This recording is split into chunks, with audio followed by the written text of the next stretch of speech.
So without further ado, we want to hear a little bit from each of our speakers as we kick things off here. And I think maybe the best way to start a session on research is to ask our panelists their experience with research. And for each of them, we're going to hear just a little bit about kind of where things started. And we are going to start with Dr. Fry. Jessica, if you're able to tell us about your first publication. So your first tends to be a memorable one and a special one. What stage were you at? What was the focus of the work? What was your involvement? Yeah, so well, hello everyone again. I'm Jessica. So my first publication came out of medical school. So between my first and second year of medical school, we had like a summer break period that we could elect to do research, and I elected to do some research. And I worked in the field of anesthesia, which has nothing to do with what I'm doing now. But the reason I was interested in it was a creative project on listening to jazz music in patients recovering from hysterectomy in the PACU. And my role was to give them the headphones that they could listen to the jazz music and then collect their vital signs and document everything in a spreadsheet. And then I analyzed the data and turned all of that over to the PI. And that was really my big role, was consenting and enrolling patients in this study. And I did a little bit of writing for the manuscript, but the first author was really the primary person doing most of the legwork there. But it did result in my first publication, and it was a really nice introduction to what it meant to be on a collaborative research team for me, and definitely piqued my interest in research. So that was where I started.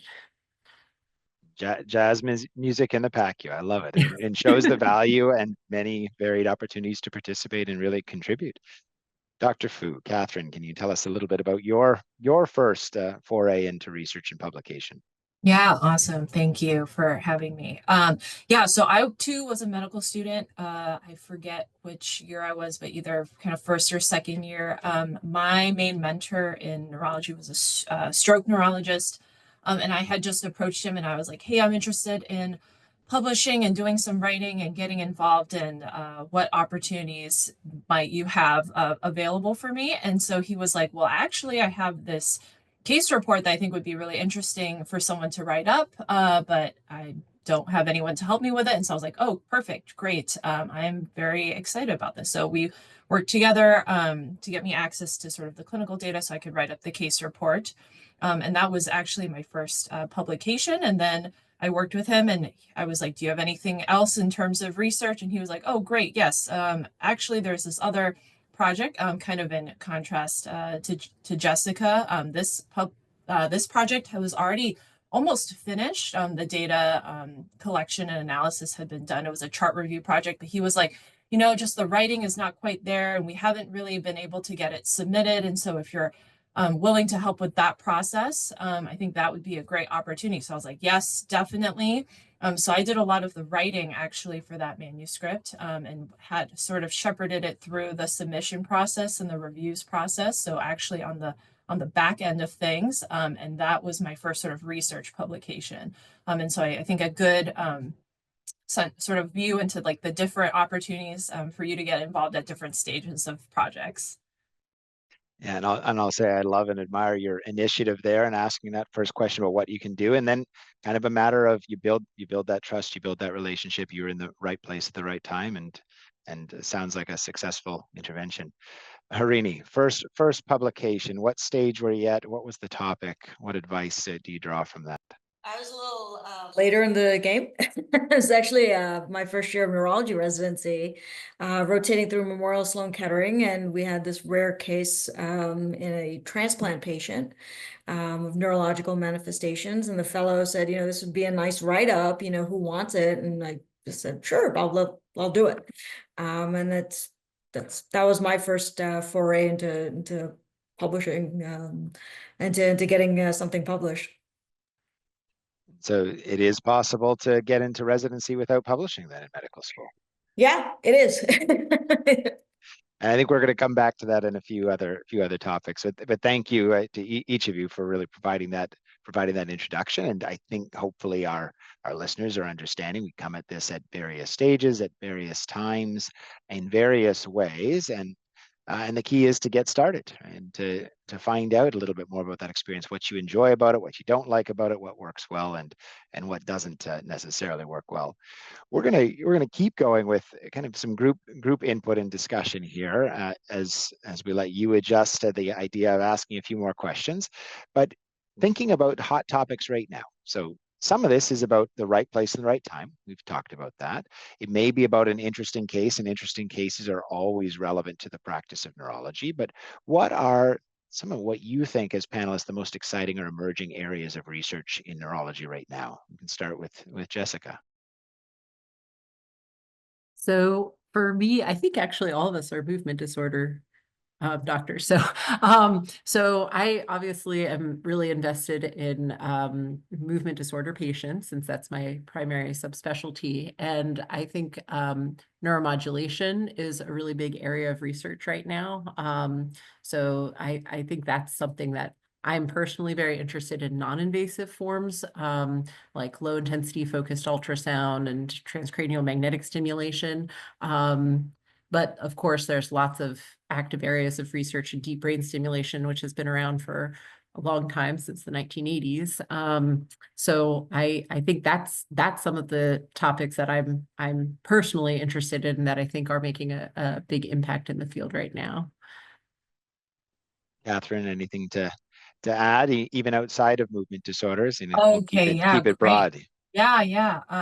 No, I appreciate that. Yeah, I mean, in terms of neurology, I think there's just so many exciting areas of research. I mean, you can talk about technology, you can talk about genetics, and people are talking about, right, precision medicine and how we can tailor, someone's genetics and background to their treatment plan. There's all these clinical trials ongoing for treatments that will hopefully slow down the progression of a lot of our chronic neurologic conditions. So I mean, there's just so much to be explored in neurology from that clinical kind of scientific aspect. My area of scholarship is a lot of medical education research and scholarship. So I do a lot of like curriculum development and looking at are we evaluating and assessing our trainees in a way that's sort of evidence-based and data-driven. And so I've been working a lot with my mentees on that. And so I didn't even know really when I was a trainee that medical education research or scholarship was like an area of research. And now we in neurology have a whole journal for it. So check out the Neurology Education Journal if you have not yet. And so I think that is a really exciting area of study as well. And yeah, encourage people to also look into that. Irini, anything to add? Hot topics on your list, or what you see coming forward in the future? Jessica and Catherine touched on a lot, but a lot of very cool stuff that's coming, like tech and genetics and neuromodulation. I think also the interplay and between diseases as well, and the co-pathology of diseases is really important. So Greg, there's a co-pathology with PD and Alzheimer's, so our fields cross very much, but there's still a lot of interest in movement disorders for old-fashioned phenomenology and getting all these cases together from all over the world. And so as you said, it's case reports and case series are still very valuable for us, and the role of genetics and the diverse phenomenology there. So there's a lot to learn, even from simple cases or not so simple cases. Yeah, I think what I usually find myself talking about when answering this question, but what's exciting? Well, it comes back to what's exciting for you, of course. And if we've got a bunch of movement disorder specialists on the call, we're going to hear about that. I think in other realms, we see the adaptation of increasingly available technologies. So AI in neurology, how do we find those clinical features or combinations of clinical features that help us be better diagnosticians, understand diseases, or this intersection across diseases, recognizing that rarely in adult neurology in particular is it as simple as disease A and symptom B.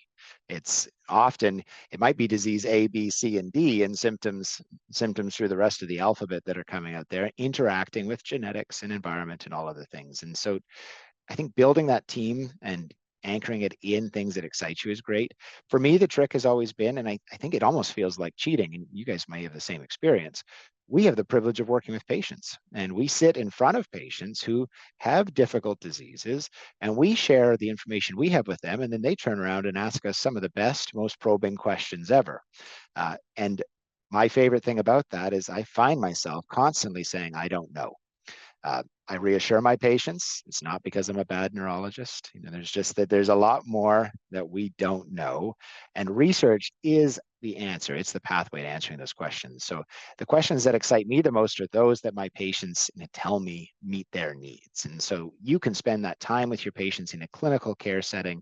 And if you have the privilege to pair that on the research side, taking those questions, translating them into whether it's bench or other bedside research or chart reviews or case reports, for me, that's what's been most exciting and fulfilling, and turns out that tends to benefit other clinicians. So hopefully that recap is helpful for those on the call.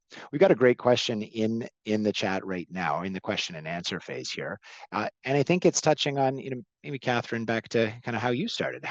How do you go about beginning that process as an interested medical student, where maybe all you have is interest? How do you start identifying people at your center that you might want to work with, that might be open to working with you? What are the first steps that you could advise our students on taking? Yeah, sure. I think honestly, starting out with just sort of areas of interest, as Greg was saying, like you want to get started with something that interests you. And admittedly, in medical school, you might not know yet what interests you. And so you might just, like I, saw an interesting case, or I read about, this aspect of neurology, and then you contact a couple of people who may be willing to, serve as your mentor or chat with you. And you might just start out by asking them, what are the, types of patients that you see? What's the kind of work that you're doing? And then see which, kind of area of research might interest you most. And then follow up with them and say, hey, are there any projects that, I can get involved in? What would my role be as a medical student? And really start defining those goals with that potential mentor. I think a mentorship relationship is really a two-way street. Sometimes it doesn't feel like it. Sometimes you feel like you're just trying to find someone who's willing to work with you. But it really is a two-way street, and you want to get a sense of, what are my goals from this experience? Is it to get a publication? Is it just to learn more about research? Is it, multiple goals? And is this person in kind of a situation or a circumstance that they'll be able to support me in those goals? I'm happy to expand on that a little bit more, but want to see if any of the other panelists want to add to what I'm sharing here. Yeah, I would echo exactly what you said. I think mentorship is so important to seeing you succeed. And so identifying a good mentor for you is definitely the first step. I can kind of use an example of my own. When I was in residency, I wanted to do this kind of insane project, which was like a full board clinical trial using TMS for post-stroke depression. And I was like, oh yeah, this is going to be this amazing thing. I'm going to do this. And the only reason it was successful was I had a mentor who said, yeah, let's do it. And she helped me with so much of the project, even to ensure that there was funding for it, to ensure that it was, we had to write like an IDE and get the FDA to approve an off-label use of the TMS. It was insane. But the takeaway was I had this amazing mentor who wanted to see me succeed. And that was the reason the project was successful. So I think finding someone who is going to be not looking out for themselves, but looking out for you as a mentee is really, really important. And I would probably also kind of at the beginning, when you're approaching someone, say like, here's my idea, or here are my goals. And you need to be just as clear with them as they are with you about what they're hoping. I think someone mentioned it's a two-way street, right? The mentor-mentee relationship. And I think the most successful mentor-mentee relationships are when there's clear communication. So that would be my 2 cents to add on to that.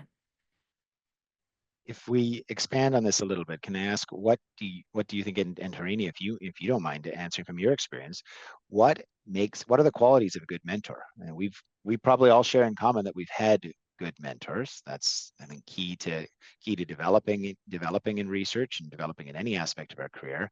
We've probably also had some that are less than good. We can talk about that too. But Harini, your experience, what has made good mentors from your perspective?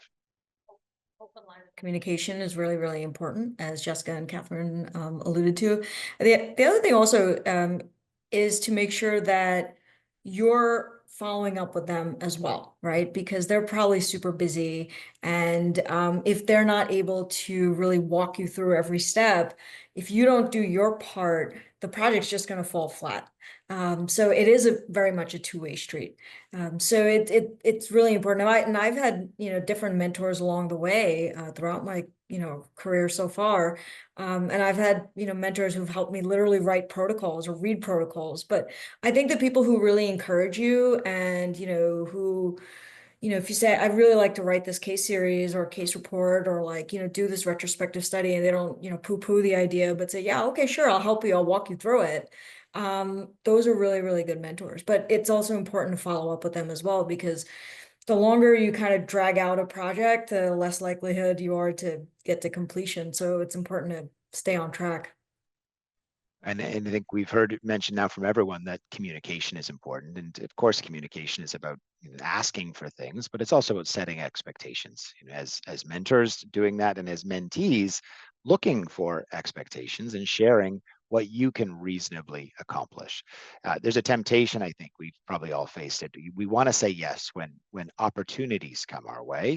It's much worse so to say yes and then not deliver, and better to say no. Actually, I can't commit to that. I don't have the time for that right now. But maybe here's what I can do. So being open, and as a mentor, I think some of the toughest things that we have to do is say no to prospective mentees if we don't have that time, and we know it's not fair to bring someone on and not deliver as a mentor. It's a responsibility that, and these folks, our panelists, are selected because they've demonstrated and done this well.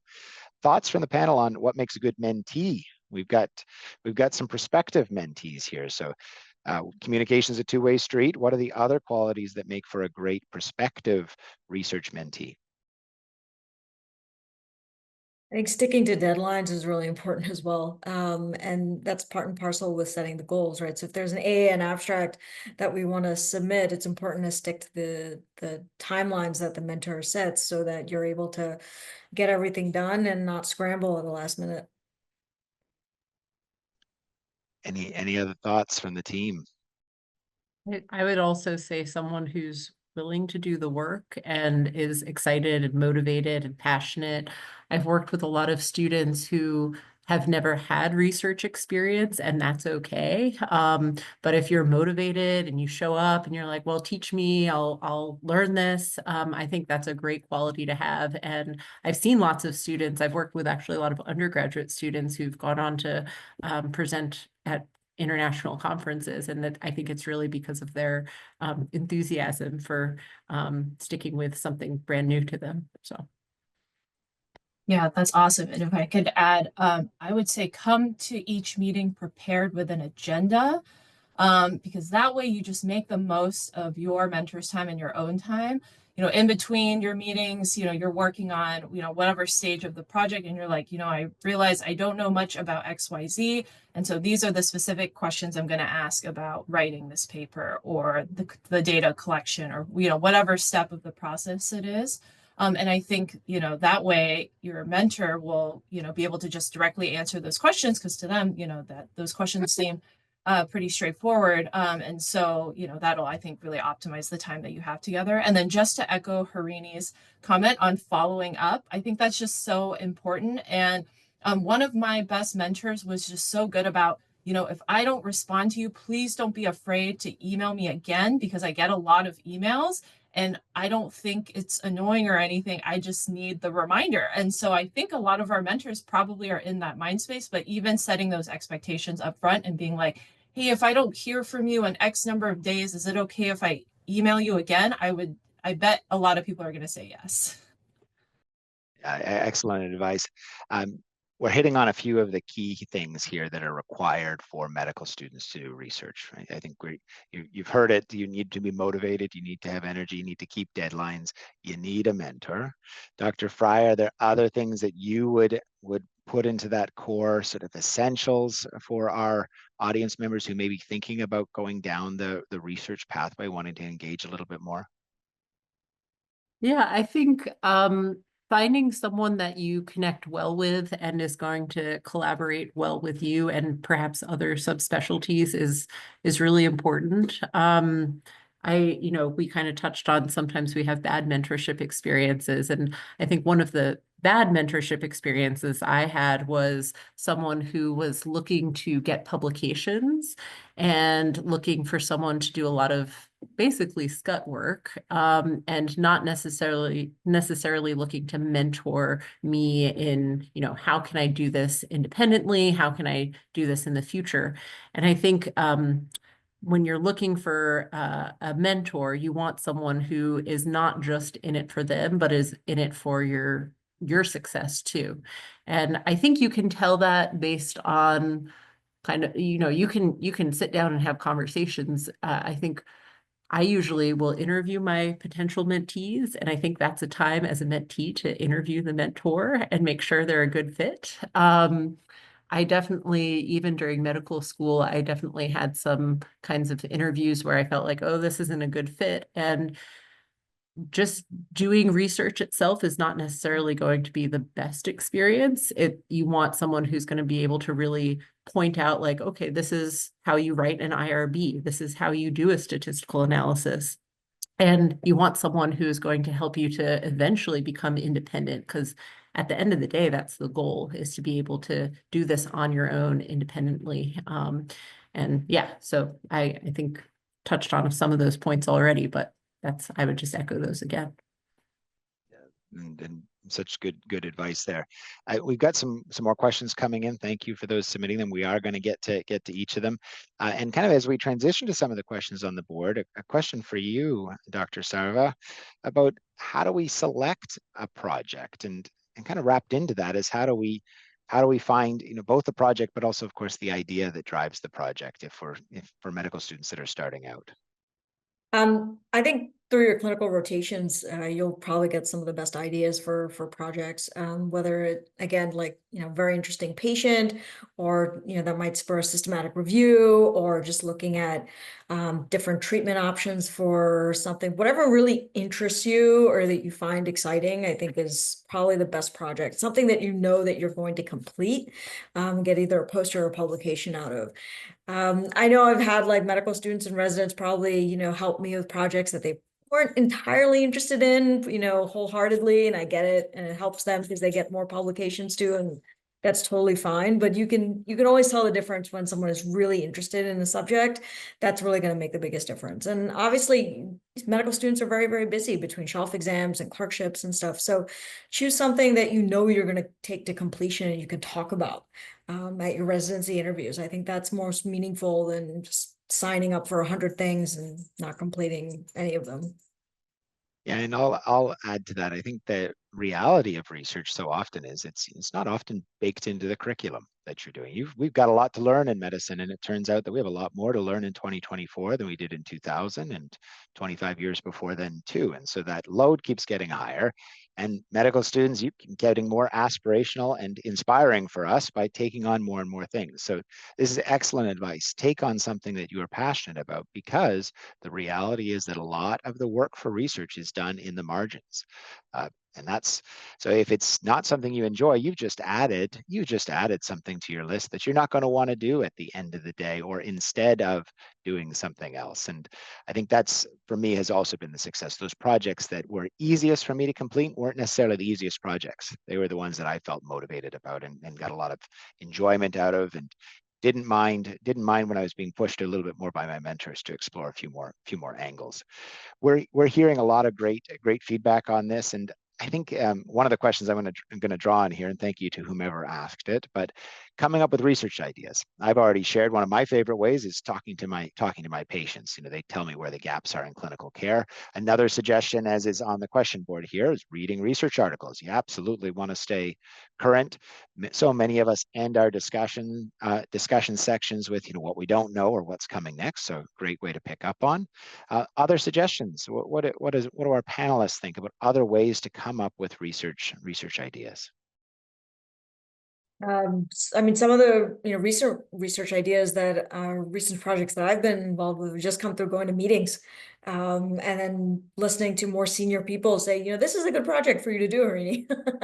And that's sort of how that's, spirals, and you're able to kick off a really good project. So sometimes just collaborating with people, even as a medical student, going to AN or your local, state neurological societies, and like going to the posters and just talking to people, you'll say, hey, I also saw this, or, can I be involved in this? So I think going to meetings can really help.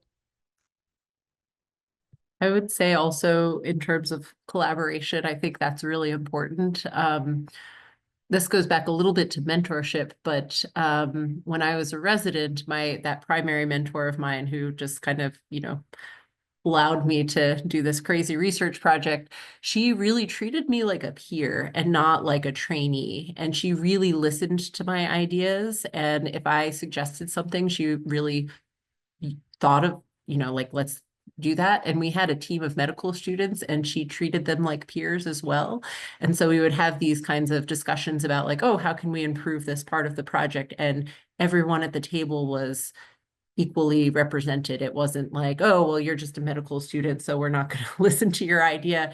And I think that really impacted me. And I try to do the same with my mentees now. And I mean, just in discussing, oh, that was an interesting case we saw in clinic, and then discussing with my mentees, some great research ideas have come out of that. So I think, yeah, again, back to collaboration, discussion, and just making sure that everyone that is part of the team is truly at an equal playing field is super important. Then if I could add, I think it's so great if you can like come up with an idea and then approach a mentor who might have the skill sets to support the idea, just like Jessica's, I think, anecdote on her experience. I'm going to lend a bit of a different perspective because I feel like I was on the opposite side of the spectrum. Like I had no research question. I just wanted to get involved and I didn't really know how. And so I had connected with my mentor in medical school. And so he had some projects that were ongoing. And I kind of told him, like, hey, I know how to write, I know how to do a literature review. These are my skill sets.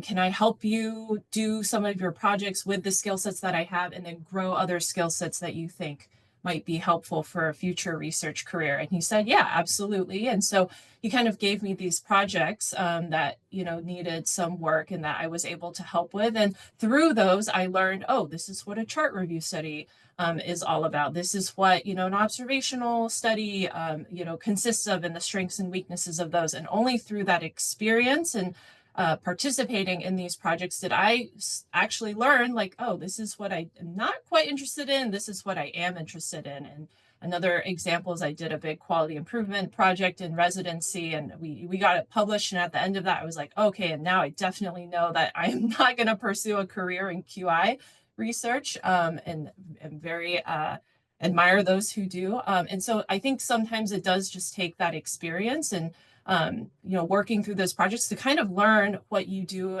and do not like, and what you are and aren't interested in. And I think your question leads in very well to the one from Jack on here about the difference here between approaching potential mentors in seeking their ideas or what they have available with being with versus approaching with your own idea. And I think your own idea can bring that passion. You're more guaranteed to have that passion, but may be less feasible sometimes. So when you go to the people who are actively publishing in your center and people that you have access to, and you ask them what they're working on, chances are they've got data, they've got ideas, and they may be just a little bit further along.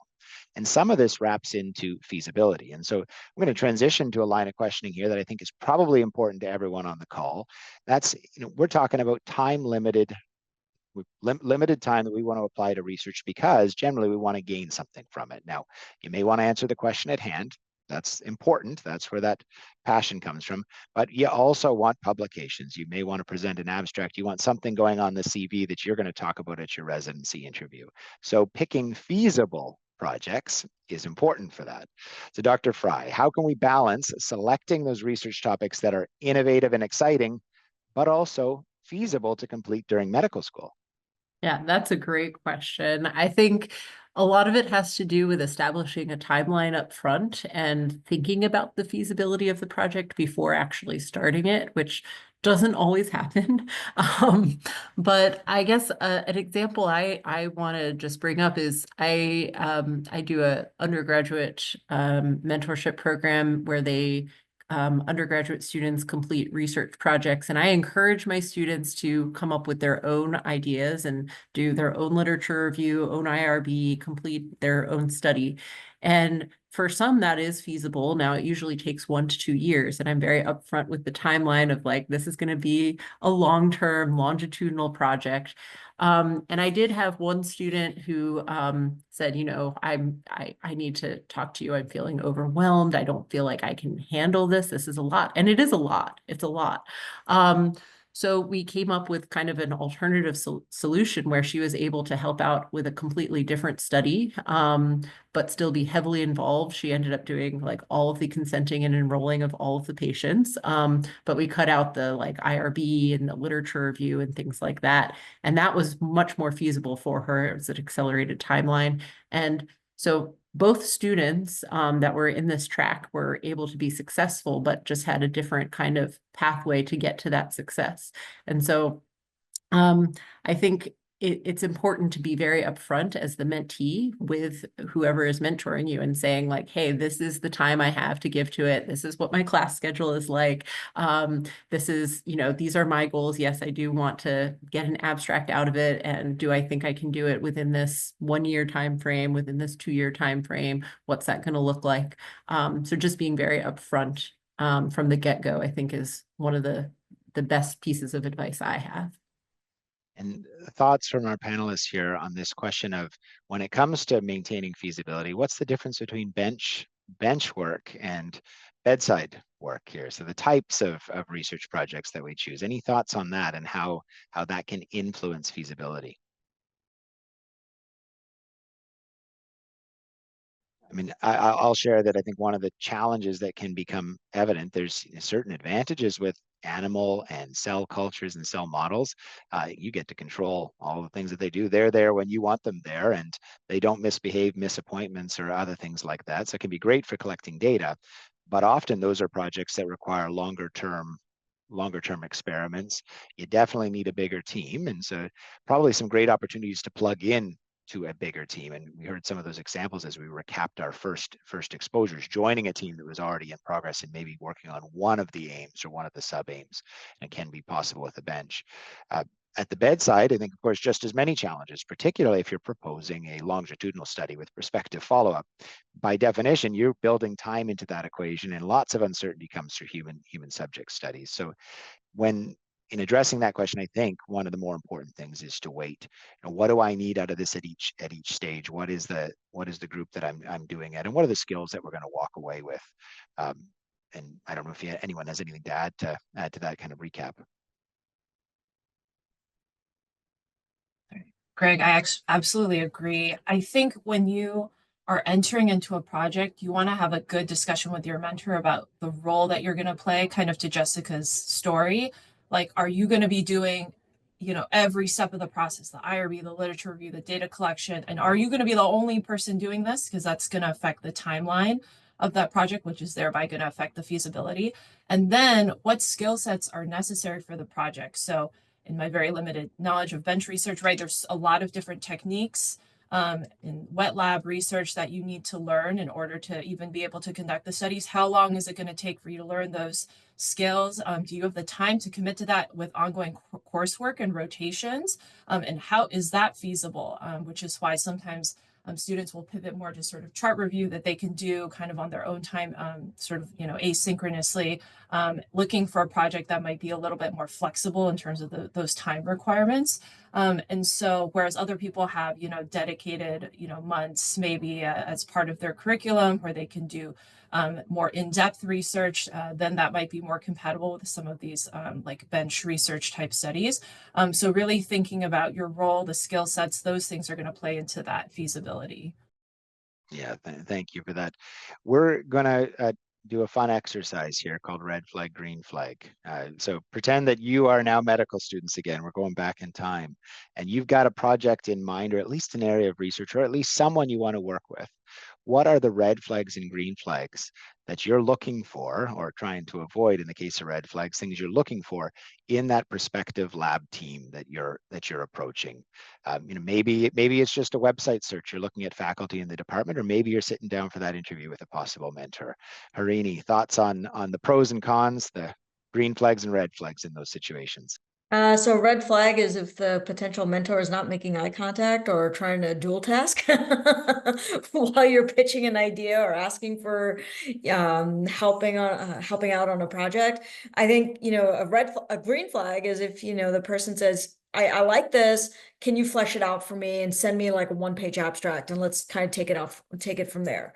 And it is very easy to communicate with by text or by email or whatnot. Jessica, anything to add? Your green flag, red flag list?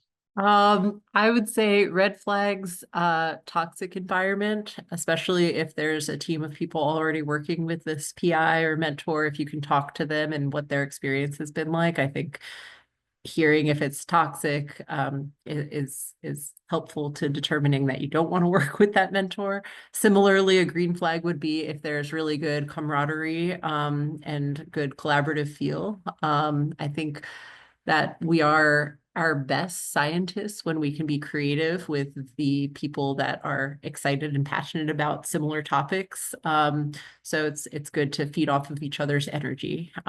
So those would be my red and green flags. And Catherine?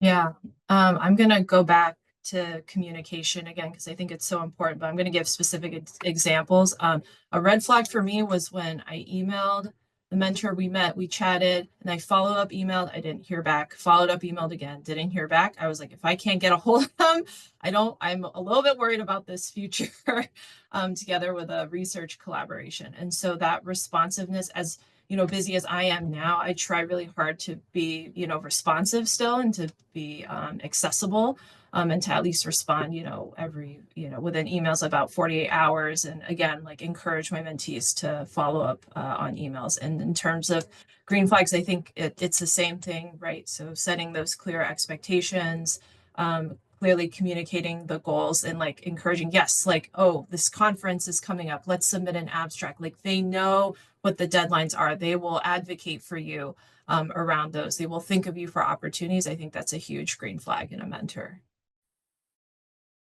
And I was going to suggest the same thing. And I think, Harini, you mentioned that too. It's getting in contact with someone, needing them to get back to you. So if you're on a timeline, and we're all on timelines, and you're especially on a timeline if you've got a residency application looming, and it takes 6 weeks for someone to set up the meeting, they may be responsive. I'd love to meet with you.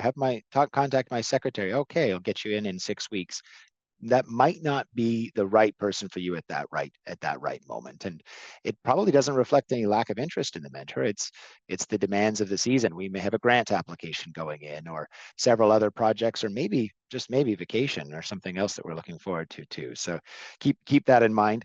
I'm going to share another one of my green flags here. If you're thinking about publishing with or working with someone on a paper, look at PubMed. A green flag is someone who's publishing frequently enough that you're probably going to get in on that cycle. And a similar green flag is who's the first author. If it's other medical students, residents, trainees in the group, that's going to be great for you. That's a lab that's set up to bring you to the front and give you some opportunities and responsibilities to participate. The corollary to that, the red flag, is the person perhaps with two amazing publications, high impact journals, but two in the last year. That might be hard to jump in on. Or the person who's the first author on all their publications, where the grad students, medical students, other fellows are falling in line. Still important, still being acknowledged, but if your goal is to be first author, publish in a lab where you can see yourself as first author. And so there's some additional advice that can factor into that. We're going to continue on the theme of practicality here, and we're going to dig just a little bit deeper. And so, Dr. Fry, publishing case reports, case series, is that insightful? Can it be impactful? Is it preferred, or should we shy away from it at this stage of training? Yeah, I think Harini actually brought this up near the beginning, that especially in movement disorders, I feel like case reports are like super relevant. But I think it's depends what the case is and what you are learning from it. So the act of writing a case report just to write a case report in and of itself is not necessarily helpful. But I think that if you write a case report well, then you are probably putting in just as much work writing up a case report as you are writing a manuscript for a regular study. Now, you're not doing the same amount of work in terms of data collection and analysis and stuff like that, but a well-written case report is still going to be well-researched, and you're going to have to do a pretty extensive literature review. And I think that process is still valuable, and still adds to the literature. And I know, at least from a movement perspective, I definitely use case reports to kind of inform me about, interesting genetic or phenomenology types of things that I might not have seen before, or, oh, wow, they tried this treatment for something that's really hard to treat. Let me try it. Why not? So I think there's definitely still value, as long as you're putting good effort into it. I would say case reports are not an easy thing to get published by any means, but they can still be very valuable when done well. I'm glad you made that point. I think that I learned that experience early on. Case reports can take even longer to be published sometimes because, as one of our questions here, not all journals accept them, or some journals say that they're going to accept them, but then really set the bar so high that they're looking for, I guess, the first patient with Alzheimer's who's cured. Maybe they'll accept that as a case report. Who knows? Thoughts, and this is open to anyone, on what are the journals that you turn to if you've got that great case report that's got some teaching advice. And Catherine, I'm looking to you for at least one great journal that accepts case reports from medical students, residents, and fellows. Yeah, sure. I'm happy to talk about the Neurology Resident Fellow section. So yes, so we are sort of the Resident Fellow section of the Green Journal, the Neurology Journal, and we accept case reports. I think what people may not know is that we actually don't accept what we call like traditional case reports. So you may see like the traditional case report, you have the abstract, the description of the case itself, and then sort of a discussion. So we don't have any sections that accept that sort of traditional format. And so if you are going to submit a case to our section, please read through the author guidelines, because we have different sort of structures to those case reports. One is our clinical reasoning section, which is more structured like a morning report style, where you kind of break up the case and you have sort of questions for consideration after each section, or our pearls and oysters section, which kind of highlights like sort of key clinical pearls or sort of mistakes, those oysters that you should not make, and then following that sort of the case and the discussion. And then it may not need to be sort of that traditional case report format. We have a video neuroimages section where if you just have an interesting video, you can submit that. We have a neuroimages section where if there's an interesting imaging finding or pathology image that you think has a very high educational value, we accept those as well. And so I encourage you all to think potentially beyond those traditional case reports. There's other formats and other submissions that you can submit to different journals, and certainly to the Neurology Resident Fellow section. Yeah, thank you for putting in that plug. We're talking about journals, and so Harini, how do we choose an appropriate journal to publish your research in? There's so many to pick from, and of course that's grown explosively. So what are the tools that you use? What's the advice that you can offer? So I look at in journal impact factor, which you can Google. So the higher the impact factor, depending on where you are and what you're publishing, it may be hard to get into that specific journal. You also want to see what journals will accept, case series versus reviews or systematic reviews or meta-analyses. You can just look through the table of contents and see what they're taking in over the last couple of months, and that'll give you an idea as to what to choose. And it also depends on, what field of neurology. If it's like general neurology, neurology clinical practice still takes really good case reports. If it's more of a subspecialty area like stroke or movement or epilepsy, you may want to target one of the subspecialty journals. So that's probably what I would say in terms of how to choose the journal for each paper. Yeah, great advice. But also don't give up. So, if it gets rejected the first time, it will find a home somewhere. So just keep plugging along. We'll pair your advice with Catherine's. Read the read what the journal wants. So I think many people miss that. They tell you what they're looking for, and if you're not sure after reading the instructions to authors, read the journal. If you can't find something in there that looks like what you want to submit, chances are that might not be the best use of your time in waiting for reviews. But thank you. I think that's some key practical advice. I've also actually emailed the editorial team and said, hey, I have this paper. Are you interested in it? And they might say, yeah, sure, send it to us. We'll take a look. Yeah, another great point. When it doesn't always go the way we want, right? We embark on projects and we don't necessarily get the data that we think we need. Maybe the result is negative, and while negative results can certainly be published, there's some challenges with that. So getting to this question, another excellent question here. If research doesn't lead to a publication, Dr. Fry, how do we maximize that experience and maximize it not just in our career development, but also in our residency interviews, practical application? Yeah, that's a fantastic question, because I think that is the reality for a lot of projects. I think there's a couple things that you can take away. One would be, okay, what did I learn from doing this that I can set myself up for success next time? Why did things go wrong? Why didn't we get the results that we were expecting? I would also say that sometimes you can still publish negative results, and there is definitely a publication bias. Just because of my field, I wanted to bring up, there's this really well done study about, is strep throat a precursor for Tourette syndrome, which is this kind of very controversial topic. And they did this really extensive study showing that, there was a negative result. There was no positive correlation, and that was published, I believe, in the Neurology Green Journal. So that I think is a great example of, it was a very well done study with negative results, and it still informed the scientific community, and so was still worth publishing. But I would say, yeah, the big takeaways would be to look for ways to improve the project for next time, or, hey, maybe there's something to these negative results that we should share with the scientific community. Yeah, and I think there's so much value in publishing those results, but it's can be a challenge. We all hope for the p less than 0.05.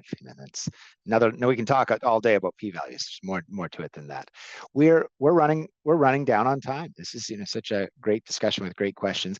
I want to make sure in the last few minutes here that we target in even a little bit further. So let's talk about residency applications. That's the next step in the road, and we want you to be doing research because you're passionate about it and you want to build that skill set to help patients and to become our colleagues in the future and future panelists. But to do that, you got to get into residency. So how much research experience or how much does research experience impact neurology residency options, acceptances, program selection? Dr. Fu, thoughts on that as a program director? Yeah, sure.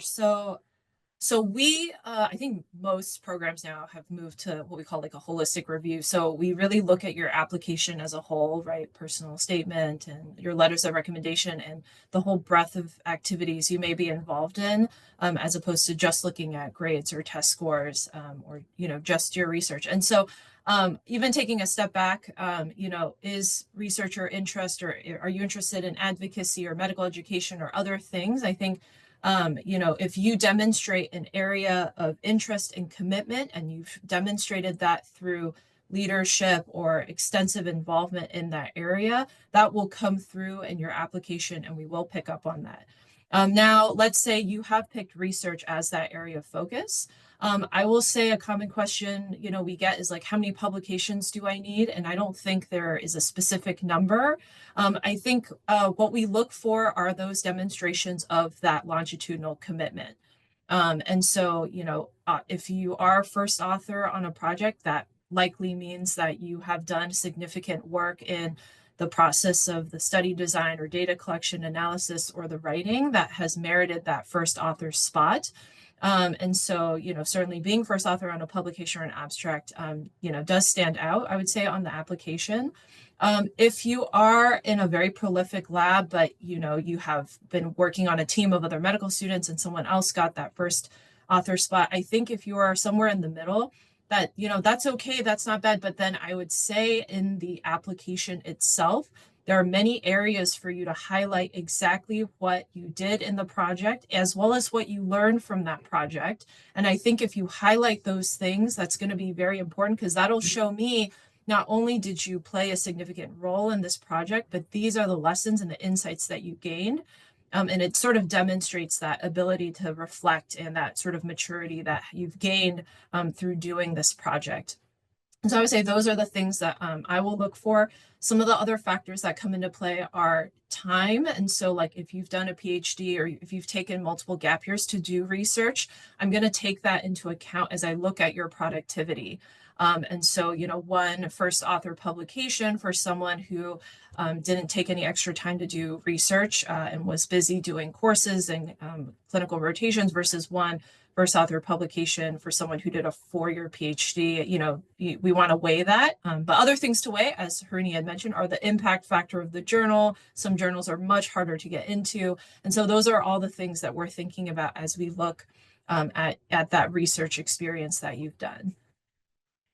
Yeah, thank you. And folks, you heard it here right from the mouth of a program director. So now you know a little bit more about it. And now, here I am in research, and I only have this one, publication. It's in anesthesia, but it's in science. Dr. Fry, like, I wish I had gotten this in neurology or done something more topical. What is the value of outside research, and how do you think how is that received by program directors? Is there any advice you have for medical students that may have some research? Maybe it's not in neurology. How do you turn that into a really good thing? Yeah, I think any kind of research is good experience. And just even from a personal level, I had zero neurology experience before doing neurology residency. My only research was in anesthesia and kind of a very creative aspect of anesthesia at that. But the knowledge that I gained was, okay, how do we do consenting and enrolling? How do we do data analysis? I learned a lot of Excel statistical analysis, which has actually played a major role in a lot of my future work in research. And I kind of learned, even though I wasn't specifically involved in writing the IRB, I learned a lot about what that IRB entails. So I learned a lot through that process. So even though I am obviously not doing hysterectomies or in the PACU or doing anything like that, that initial experience actually very much informed me for much of the other aspects of my research career in neurology. So I think any kind of research is going to be good experience to get. And I would say if you can do something that's self-initiated, that's going to be even better. Sometimes you might need to have some initial experience with another project first to get your feet wet. But then if you feel comfortable and you have a mentor who's willing to support you, something self-initiated that you can really be the driving force and you can really be motivated about it is going to be probably the most successful project for you. Yeah, research is a process and a skill set, and the topic doesn't matter as much as what you gain from it. I think everyone's been saying the same thing. I will warn you though, if your research project includes the words jazz music in it, maple syrup, insert something else here, you are going to be asked about that by every residency interview. So you're going to have an opportunity to talk about what you learned, how you ended up in there, and how you think that's going to apply to neurology. It's a great and really fun conversation starter. Harini, tell us, if I'm interested in research now, how much time do I need to publish? What's the reasonable timeline that our medical students should be thinking about? Well, I mean, I would be scrambling right before your residency applications are due, but you start the process early, or even when you're finishing your preclinical years and say, listen, if you hear a great lecture or something, I really like your work. I'd like to, what do you think? Is there a chance for me to present at the next AAN meeting or the next epilepsy meeting? To really be very goal oriented and, maybe have a couple of, talks or posters before your residency application at big meetings. And even that is, very, very meaningful. Yeah, excellent. We're going to finish on time, but I want to hear one more word of advice from each of our excellent panelists here. you may be at different stages in your research process. Maybe some folks, you've already got a paper, you're waiting for the comments to come back, or you're revising comments, and congrats if that's the case. For others, you might be staring at a blank page or an email that you want to send on this. So what's the advice from each of our panelists? How do we either get started, what's necessary to get started to break down that intimidation, or to take your project wherever it is to the next step? Dr. Fry, word of wisdom as we come to the end of our time. Sure. So my two big things would be mentorship selection is crucial. And my second piece of advice is if there's an issue or kind of a hurdle, keep going. It'll be worth it in the end. So stay motivated and enjoy the process. Dr. Fu. Yeah, I was gonna say something very similar, which is don't take any rejection personally. And that applies to any stage of the process, right? Like, let's say you reach out to a couple of faculty and you're interested in establishing a mentorship connection, and some of them don't respond or say, I'm sorry, I don't have time. Don't take that personally. Keep going. You will find the right mentor for you. If you submit a paper and it gets rejected, that happens all the time. I think all of us have been through that process. Keep going, find another journal, and just keep going through that process. So that resilience is going to be your best friend. Dr. Sarva, the hardest challenge, what can you add to this excellent advice? Be open to feedback. There are going to be people who have either done something similar or who are not even in your field, who will just, provide a completely different outlook on what you're doing. And that may be what you need to get over the final hurdle. So just be very open to feedback. I think that's amazing advice. And rest assured, if you're listening to this, we've all had papers rejected. We've had grants that didn't come the way we wanted to, but we've persevered. We've seen the rewards of that, and we're totally encouraging you to do the same. So it's been a real pleasure hearing from each of you. I greatly appreciate it. And thank you for the outstanding questions. I know there's a couple that we didn't address right here. We're happy to type some responses back to that so that our thoughts on it. Again, really appreciate each of you taking time out of your schedule, and each of our invitees here taking time out of your busy schedules as well. We wish you great success. We look forward to welcoming you as colleagues to the amazing practice of neurology, and I think the really rewarding aspects that come when we blend clinical work with really outstanding innovative research. Well, good night to everyone, and thank you again for joining us. Thank you so much. Thank you. Bye-bye.